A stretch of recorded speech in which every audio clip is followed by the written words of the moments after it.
اس کے تحت تو اسپیکر کو یہ جو ڈکلریشن کا اختیار ہے کہ ایک آدمی اس نے فلور کراس کیا یا نہیں کیا، یہ اختیار جو ہے یہ لیڈر آف دی پارٹی کا ہے. لیڈر فیصلہ کرے گا کہ کسی آدمی نے ہاؤس فلور کراس کیا یا نہیں کیا، اور اس کے بعد اسپیکر نے اس کی ڈکلریشن جاری کرنی ہے.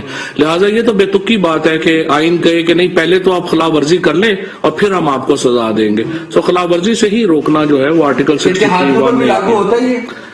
نہیں، اتحادیوں کی تو ایک اپنی پارلیمانی پارٹی ہے.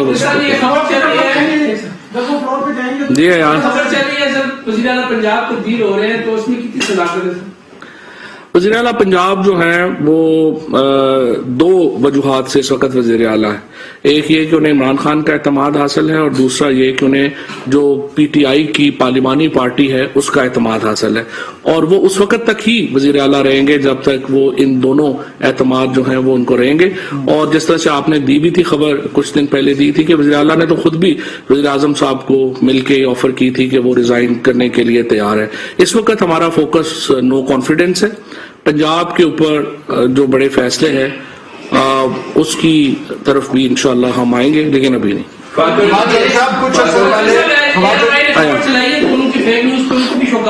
کنہوں نے؟ اب ہمیں کیا پتا فیک ہے.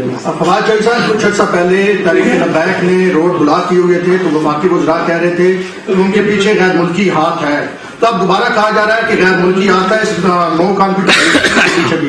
تو کیا یہ وہی تو غیر ملکی ہاتھ ہے جو تحریک لبیک کے پیچھے تھا، یہ کوئی نیا ہے؟ تحریک لبیک کے پیچھے بھی سارا جو ان کی سوشل میڈیا کیمپین تھی وہ ہندوستان سے ہو رہی تھی، اور ہم نے جو پورا وہاں پہ آپ کے سامنے ریکارڈ رکھا تھا وہ تحریک لبیک کو پوری سپورٹ جو ہے وہ ہندوستان کے اکاؤنٹ سے ہو رہی تھی. اس کے اوپر کوئی کوئی ڈینائل نہیں ہے. صاحب یہ بتائیے گا کہ آپ نے کہا کہ یہ جو آرٹیکل ہے اس کا اطلاق پہلے ہونا چاہیے، تو جو آئین کے مطابق تو یہ کہ نیلی اس وقت ہوتی ہے کہ جب کوئی رکن وزیر اعظم کے خلاف ووٹ دے گا تو اس کے بعد اس کی، تو کیا نیت کی بنیاد پر حکومت جو ہے ارکان کے خلاف فیصلہ کر لے گی؟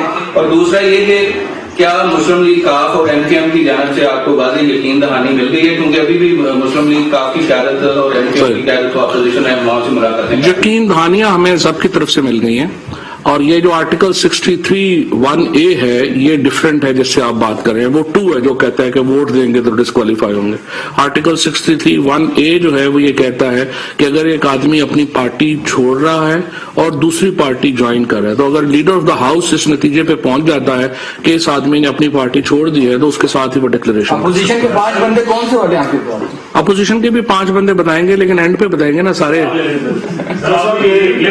رضوان، اور اس میں آپ نے بتایا کہ ماضی میں فوج کے خلاف اس طرح سے یہ دونوں جماعتیں کانسپائر کرتی رہی ہیں.